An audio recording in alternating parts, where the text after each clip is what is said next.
Labdien, es labāk veģetēšu nekā vergošu par kapekām. Es gribēju tam Aivaram no Daugavpils pateikt, ko viņš vārās tā kā putras katlus. Viņš taču vienreiz vajadzētu atslēgt. Vēl ir Anna e-pastā Aivars tā apkauno visu Latgali.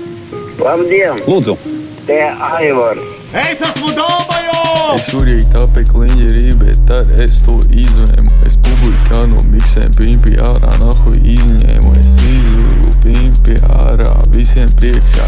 Ievās pimpi kādam džekam nahuj jausī iekšā. Es sāku sīst savu brāli ar āmuru. Tad es sapēdu dzīvu kāpuru. Man ir daudz nauda, un tas ir tiesa. Un krūzē ir džimbings, un tur arī ir liesa. Man nav nekāda āda, jo man ir miesa.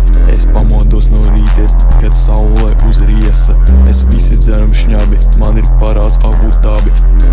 Vēl nav labi, jo es neierāvu šņabi. Apēdu nezināmas sēnes, un es nonācu uz mēnesi. Labi, ka es apēdu to nahu sēni, jo tur bija nahu halucinogēni. Man te padām blakus skaita tikai īsts fakts. Pienvedējus slauku trakus, izrāvuši visus matus. Ko tu man te dirsko brāli, labāk padod labo zāli. Tāds kā